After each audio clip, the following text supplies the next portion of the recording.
네, 안녕하세요. 대박찬입니다. 자, 오늘은요, 저희가 지난번 영상에서 예고해드렸던 것처럼 식당 홍보하는 방법, 그러니까 1인 매장을 운영하는 경우가 이제 해당이 되겠죠. 식당 홍보하는 방법에 대한 영상을 오늘부터 이제 준비를 좀 해보려고 합니다.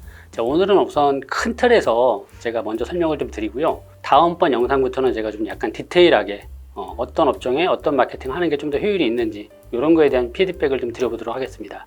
자, 우선 이제 온라인상에서 식당 홍보를 하기에 앞서서 먼저 식당들이 해주셔야 될 게 있죠. 기본적으로 식당을 홍보한다라고 하면 기본적으로 사실은 맛이 어느 정도는 보장이 돼줘야만 합니다.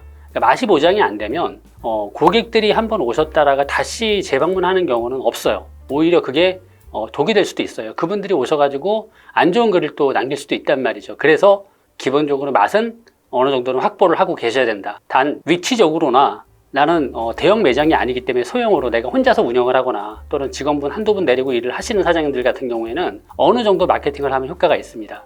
실제로 매출이 상당히 높은 매장의 매출을 올리는 거는 어려울 수 있으나 현재 매출이 좀 사실 상대적으로 미비한 업종, 미비한 업체 그리고 또 위치적으로나 좀 약간 이런 불리한 곳에 계시는 경우에는 매출에 현재 나오는 매출의 10%, 20% 정도 올리는 거는 온라인 쪽으로는 얼마든지 만들어낼 수가 있는 거거든요. 자, 오늘은 이제 그런 분들한테 도움이 되리라 예상을 하면서 영상을 준비를 해보도록 하겠습니다. 자, 첫 번째 제가 이제 기본적으로 해야 되는 거를 먼저 나열을 좀 하고 영상을 좀 시작을 해보도록 할게요. 자, 구독, 좋아요, 알림 설정 부탁드립니다.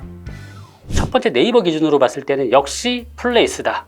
자, 식당이나 이런 요식업을 하시는 사장님들은 플레이스에서 일단 승부를 보셔야만 합니다. 그 다음 두 번째, 플레이스에서 이제 리뷰로 들어가는 블로그 리뷰가 있죠. 자, 블로그 마케팅을 잘 하셔야만 합니다. 그리고 세 번째, 사실 이게 네이버에다 돈 주고 하는 거라 제가 다른 업종에서는 사실 키워드 광고를 그닥 그렇게 권하지 않습니다. 하지만 식당 같은 경우에는 몇몇 키워드가 있어요. 그런 키워드는 네이버에다 돈 주고 하는 키워드 광고, 이제 파워링크라고 하죠. 이런 CPC, 클릭할 때 돈 나가는 광고는 의미가 조금은 있을 수 있다. 그래서 그렇게.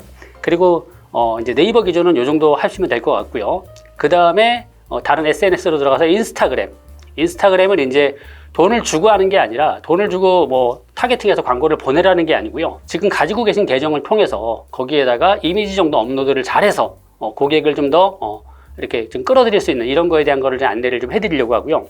그 외에 뭐 여러 가지가 더 있을 수 있습니다만 뭐 당근마켓도 있고 뭐 구글의 유튜브도 있을 수 있으나 여러 가지가 다 있겠지만 일단 그런 거를 다 하실 수 없는 분들이시란 말이죠. 지금 제가 나열한 것도 다 못 하십니다. 그래서 적어도 제가 나열하는 것 중에서 한두 가지는 꼭 하실 수 있게끔 꼭 권장을 드리고요.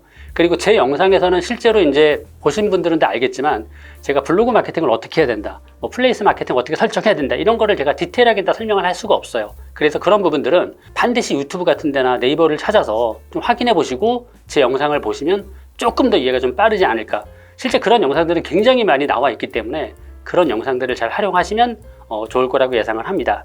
자, 일단 플레이스부터 먼저 설명을 좀 드릴게요. 자, 역시 이런 식당이나 요식업을 사업하는 분들은 뭐 일식이든 양식이든 한식이든 상관없이 무조건 플레이스가 정답입니다. 자, 플레이스를 아직까지도 설정 안 하신 분들이 있더라고요. 이 사실 되게 황당한 일이거든요. 내가 식당을 운영하는데 네이버에 지도 등록도 안 해놓고 일을 하고 있다라는 거예요. 이거는 전장터에 나가는 장수가 칼도 안 들고 나간다라는 얘기하고 똑같은 얘기입니다. 아무것도 안 하고 있다는 얘기예요. 그냥 유행을 바라는 거죠. 내가 음식 잘 만드니까 내 맛있는 음식 와서 먹어주겠지. 이런 유행을 바라고 있는 거하고 똑같은 거예요. 그런 유행은 없습니다. 다시 말씀드려서 식당을 하시는 분들은 플레이스를 만드는 게 가장 우선이에요. 자, 그래서 첫 번째, 이제 플레이스를 세팅을 하는데 어떻게 세팅을 할 거냐. 네이버 플레이스에 이제 스마트 플레이스에 로그인하고 들어가시면은요, 이제 자기 업종에 대해서 설정하는 게 있어요. 거기에 보면요, 카테고리가 쫙 다 있습니다. 거기에 카테고리 나와 있는 거를 하나도 빼먹지 않고 하나하나 클릭을 다 해보십시오. 해보시고 공간이 나오면 거기를 하나도 빼먹지 말고 다 어떤 내용이든지 좋으니까 다 입력을 하세요. 우리한테 도움될 만한 내용들을 하나하나 빼먹지 말고 다 입력을 하세요. 그게 플레이스 세팅이고 네이버가 권장하는 방식입니다. 그 중에서 나 요거 하나 정도는 빼지 이러지 마시고요. 모든 거를 다 하나도 빼먹지 말고 다 클릭하셔가지고 일단 그거부터 먼저 세팅하시는 거를 권장드립니다. 다만 한번 설정을 해놓으면은요, 업체 정보나 플레이스 정보 있지 않습니까? 업체에 대한 정보들은 가능하면 수정을 잘 안 하시는 게 좋습니다. 이유가 있는데요. 네이버는 이제 이게 사람이 검수를 하는 게 아니라 우리가 플레이스 설정을 해서 딱 저장을 해서 넣으면은요, 인공지능으로 알고리즘이라고 해서 로직이라고 하죠. 그런 로봇이 다 하나하나 사장님의 정보를 긁어갑니다. 그런데 그런 것들을 긁어가서 반영을 해줘야 되는데, 반영하기도 전에 만약에 수정을 또 하죠. 그러면 이게 충돌이 일어납니다. 그래서 순위에서 상당히 밀릴 수가 있어요. 그래서 다시 말씀을 드리지만, 일단 플레이스 설정을 할 땐 제대로 하되 하나도 빼먹지 않고 가능하면 수정을 안 할 수 있게끔 꼼꼼하게 한 번에 설정을 한다 라는 거를 첫 번째로 기억을 하시면 됩니다. 자, 그리고 플레이스를 설정할 때 보면 이제 가끔씩 사장님들이 맛집으로 노출시키고 싶어 하는 경우가 많아요. 물론 뭐 당연히 맛집으로 노출되면 좋게 하겠죠. 하지만 사장님이 하는 업종, 사장님이 하시는 지금 음식의 종류에 따라서 맛집이 의미가 없을 수도 있어요. 만약에 사장님 매장이 지금 예를 들어서 핫한 플레이스에 있어요. 핫플레이스에 있어요. 그리고 거기에서 사장님이 지금 하는 음식의 종류가 지금 뭐 예를 들어서 해장국이에요. 그런데 거기에서 만약에 사장님이 맛집으로 운 좋게 노출됐다 쳐요. 과연 그거를 보고 맛집으로 찾아오는 분이 몇이나 있을 것 같으세요? 많지 않을 겁니다. 왜냐하면 핫플레이스에 계시는 경우에는요, 거기에서 맛집, 예를 들어서 홍대에서 맛집을 검색하는 분들은 뭔가 감성 있거나 뭔가 여기에서 추억을 좀 만들고 싶거나 이런 유저들이 검색하는 키워드일 경우가 높거든요. 그러니까 실제로 음식도 음식이지만 거기에서 분위기라든지 이런 모든 거를 다 좀 확인하려고 하죠. 그런데 만약에 해장국집이 거기 딱 떠 있다라고 생각을 해보십시오. 과연 거기에서 뭔가의 감성을 느끼고 뭔가의 뭐 프로포즈를 한다거나 이런 행위를 할 수 있을까요? 어렵겠죠. 그래서 사장님이 하는 업종을 잘 판단해서 키워드 선정을 하셔야 된다는 거예요. 그래서 결국에는 맛집이 좋으나 맛집은 노출도 사실 되게 어렵고요. 그래서 좀 우회해서 뭐 예를 들어서 사장님이 만약에 해장국이라고 하면 우리는 무슨 지역명의 무슨 해장 이런 식의, 또는 무슨 지역명의 뭐 회식 장소 이런 식의 키워드로 오히려 세팅을 하는 게 훨씬 더 유리할 수 있다는 거예요. 또는 우리가 하는 게 예를 들어서 뭐 닭볶음탕을 하고 있다. 그러면 맛집보다는요, 차라리 무슨 동 닭볶음탕으로 노출되는 게 훨씬 더 사장님들한테 좋고요. 실제로 노출될 확률도 훨씬 더 높습니다. 그래서 업종을 선택할 때는 무조건 맛집으로만 설정되는 게 정답은 아니다 라는 거를 꼭 기억하셨으면 좋겠어요. 두 번째, 식당의 플레이스를 설정할 때 이거는 뭐 아주 필연적인 건데요, 이미지가 중요합니다. 이미지가 가끔씩 보면은요, 메뉴판 이미지가 대표 이미지로 올라와 있거나 조금 음식하고 좀 약간은 좀 차이가 좀 있는, 우리 분위기가 사실 그렇게 아주 공간 자체가 서프라이즈하지 않는데도 불구하고 이렇게 실내 사진들 막 이런 것들을 이렇게 올려놓고 이러는 경우가 좀 있는데요, 이거는 비추입니다. 왜냐하면 음식점을 찾는 거거든요. 결국에는 뭘 보고 선택하겠습니까? 바로 음식에 올라와 있는 이미지를 보고 선택할 수밖에 없다라는 거죠. 그래서 이미지는요, 사장님들 음식에 관련된 이미지는 사장님들 사업의 가장 큰 프로테이지를 차지할 수밖에 없기 때문에 이미지 촬영하는 거를 조금 더 퀄리티 있게 하시길 권장드립니다. 이왕이면 휴대폰보다는요, 좀 업체를 섭외해서 하셔도 좋고, 직접 하실 거라고 하면 휴대폰보다는 아무래도 카메라 같은 걸로 좀 뭐 주변에 카메라 다루시는 분들이 많지 않습니까? 그런 분들한테 조금 더 부탁을 해서 조금 음식에 관련된 퀄리티가 있는 사진들을 좀 촬영해서 올려놓는 거를 일단 권장을 드리고 있어요. 자, 그리고 그 이후에 실내 이미지도 좀 촬영을 좀 잘 하셔야 되는데, 요 부분도 성의 없게 그냥 휴대폰으로 떨렁떨렁 찍어가지고 하실 생각하지 마시고요. 아까 얘기했던 음식 사진을 혹시 누구 전문가를 좀 불러서 촬영을 할 때 그때 약간 좀 조명이라든지 이런 거를 좀 신경 써서 촬영을 하시기를 추천드리고 있습니다. 자, 다시 얘기해서 플레이스가 되게 중요합니다. 일단 기본적으로 플레이스를 설정해 놓으면 사장님들이 원하시는 키워드를 검색했을 때 무슨 동 뒤에다가 뭐 가볼 만한 곳이라든지 맛있는 집이라든지 이런 식으로 닭볶음탕 집이라든지 뭐 이런 식으로 검색을 했을 때 플레이스 상위에 첫 번째 페이지는 안 나올 수 있어요. 하지만 더보기 어딘가에는 분명히 존재를 하게 됩니다. 그러면 다시 얘기해서 없는 분들은 앞으로 끌고 올 여지가 없지만 뒤에 있는 분들을 앞으로 끌고 올 수 있는 방법은 있거든요. 이제부터는 그렇게 끌고 오는 방법에 대한 거를 제가 좀 설명을 좀 드려보려고 해요.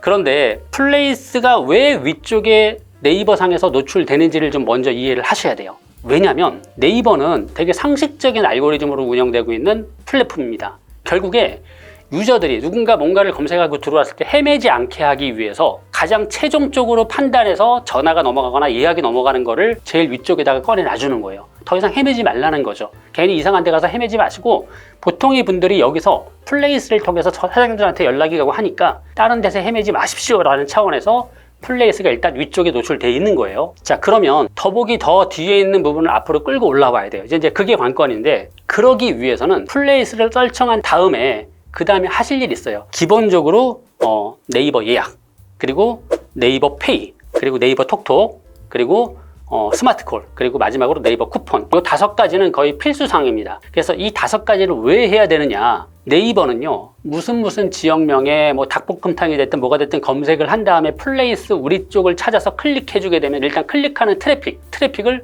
일단 좋은 점수를 부여를 해줍니다. 그런데 그 트래픽이 들어왔을 때 얼마만큼 오랜 시간 머물렀는지를 일단 확인하긴 하는데요. 그보다도 조금 더 신경 써야 될 게 뭐냐면 그 안에서 얼마나 예약이 많이 일어나는지, 얼마나 많은 톡톡이 일어나는지, 얼마나 많은 결제가 일어나는지, 스마트콜이라서 네이버가 제공하는 전화번호가 있어요. 무료 전화가. 그걸로 통해서 얼마나 전화가 또 많이 가는지, 얼마나 또 부재중이 또 걸리는지, 이런 거를 모두 다 확인을 해요. 그리고 네이버 쿠폰이라는 제도를 또 만들어 놨기 때문에 쿠폰을 또 얼마나 많은 사람들이 또 다운받는지, 이런 거를 모든 데이터를 합산해서 네이버 플레이스에 점수가 부여집니다. 그래서 그 순위가 뒤에 있는 게 한 번에 앞으로 올라오진 않아도 서서히 올라와요. 그런데 네이버 예약도 안 해놓고 네이버 페이도 안 해놓고 아무것도 안 해놨다라는 얘기는 네이버의 노출 플레이스는 설정해 놨지만 네이버가 우리 쪽을 긁어가서 얼마나 많은 고객들이 우리 매장을 이용하는지에 대한 데이터 값을 가져갈 수 있는 데이터 값을 만들어 놓지 않았다라는 얘기예요. 그렇기 때문에 제가 거론드렸던 그 5가지는 무조건 네이버 플레이스 설정을 하실 때 같이 세팅을 하시라는 얘기예요. 디테일한 얘기는 제가 더 많이 드릴 수는 없어요. 왜냐하면 더 많은 얘기를 드리면 사실 이렇게 광고회사에서 실제로 이제 하는 방법들이거든요. 어떻게 해야 순위가 위에 올라오는지에 대한 방법들입니다. 물론 어느 정도는 제가 설명을 드릴 수는 있으나 그런 부분들이 필요하신 분들은 따로 저희 쪽에 연락을 주시면, 위쪽에 제가 전화번호 올려놓고 있죠. 연락을 주시게 되면 저희가 따로 한번 안내를 좀 해드리는 걸로 하고요. 이렇게 영상에서는 제가 그 부분까지 이렇게 실제로 광고회사가 순위를 앞으로 끌고 오는 것까지는 다 설명드릴 수는 없을 것 같아요. 자, 우선은 네이버 플레이스, 특히나 네이버 플레이스 설정을 제가 강조해서 말씀을 드렸고요. 그 다음에 설명드렸던 게 네이버 톡톡, 네이버 예약, 그리고 네이버 페이, 그리고 스마트콜하고 네이버 쿠폰, 이 5가지를 묶어서 제가 네이버 플레이스 설정하는 거를 가지고 좀 말씀을 드렸습니다. 자, 이 부분은 식당을 하는 분들이라고 하면 뭐 크게 사업을 하시는 분들은 다시 한번 점검해 볼 필요가 있을 것 같고요. 만약에 내가 매장 자체를 크게 하지도 않아요. 위치적으로도 약간 불리해요. 그리고 나는 뭐 맛이 진짜 월등해서 완전히 맛집으로 봐서 정평이 나 있어요. 이런 경우를 제외한다라고 하면 반드시 한 번 정도는 체크를 해보셔야 되는 부분입니다. 요거를 체크를 안 하고 만약에 사업을 하고 있다라고 하는 거는 상당히 심각하게 문제가 좀 있다 라고 제가 말씀을 드릴 수 있을 것 같아요. 자, 우선 제가 지금 시간에 제가 플레이스를 좀 설명을 드렸고요.